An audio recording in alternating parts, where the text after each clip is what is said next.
Australian Immigration News, July 2024. The new financial year. The new financial year has brought significant changes to the Australian migration system. I'm Chris Johnston from Work Visa Lawyers and welcome to our July Immigration News. To start, let's talk about the increase on the visa fees. Most of the visa fees have been increased by about 2 to 4%, while student visa fees have been increased from $710 to $1,600 for the main applicant. It's a 125% increase affecting many people planning to study in Australia. For additional applicants over 18 years, the fee increased from $530 to $1,190. And for dependents under 18, the fee increased from $175 to $390. Unfortunately, if you want to apply for a student visa in Australia, you'll need to spend more money on the visa now. Many people are disappointed by this. On the Home Affairs website, you can find all the visa fees. The 190 and 491 visa state nomination numbers. On the 1st of July 2024, there was an article in the Australian Financial Review which gave us some details on the visa allocations for the 190 and 491. Queensland will receive a reduction in 190 PR visas from 900 to 600 and 491 visas from 650 to 600. South Australia, an additional 1,900 visas. Tasmania and Western Australia each will receive an additional 1,500 visas. Overall, Western Australia has been a big winner. They're going to have 5,000 skilled migration places and they're going to have a new WA Dharma which will also have 5,000 places. The Northern Territory will increase from 650 to 1,200 visas. The ACT will increase from 1,200 to 1,800 visas. New South Wales and Victoria state nomination numbers are expected to remain the same as they were last year. Last year, there was 3,150 for New South Wales and there was 3,300 for Victoria. Employer-sponsored visas. There are TISMA increases. The TISMA has increased from 70,000 to 73,150. The TISMA is the minimum salary that employers are required to pay when sponsoring someone on a 482, 186 or a 494 visa. The new nomination must meet this new threshold, but existing holders can go under the previous requirements, which was 70,000. Relaxation of work visa conditions to allow mobility. From the 1st of July 2024, there are new work conditions that will apply to 482s, 494s and 457s. Under these new requirements, employees will have 180 days at a time to find a new employer if they cease employment, or a maximum of 365 days in the total length of their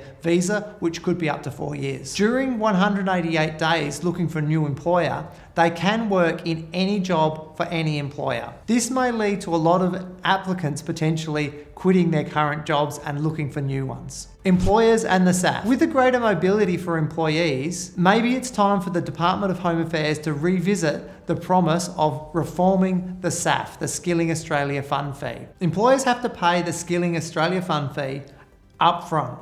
What is this fee?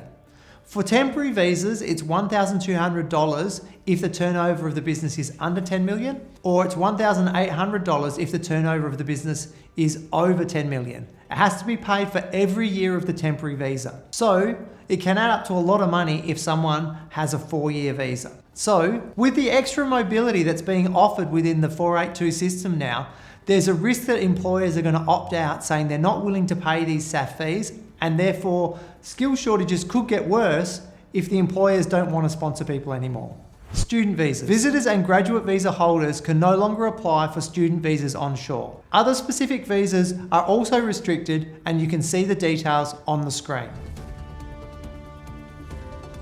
Graduate visa age limit. Applicants must be 35 or under with an exemption for Masters by Research, PhDs, Hong Kong and British overseas passport holders of up to 50 years old. Alternatives for the 36 or older include the 407 training visa, a partner visa, or another student visa, or an employer-sponsored visa.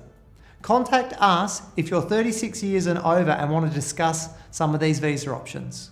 The high income threshold. The threshold for global talent visa applications increased from 167,500 to 175,000. Visa closure. The skilled recognised graduate or 476 visa has permanently closed. The business and investor visa has also closed from the 1st of July, but a new visa is coming soon to replace the business and investor visa.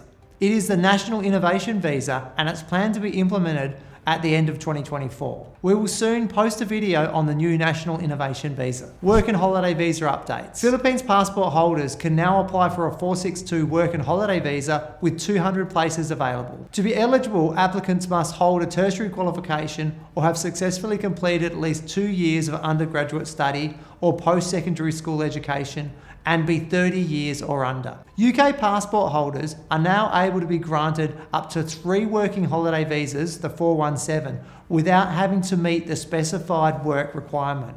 This means they no longer have to go out and work in regional jobs and can work in Australia for up to 3 years.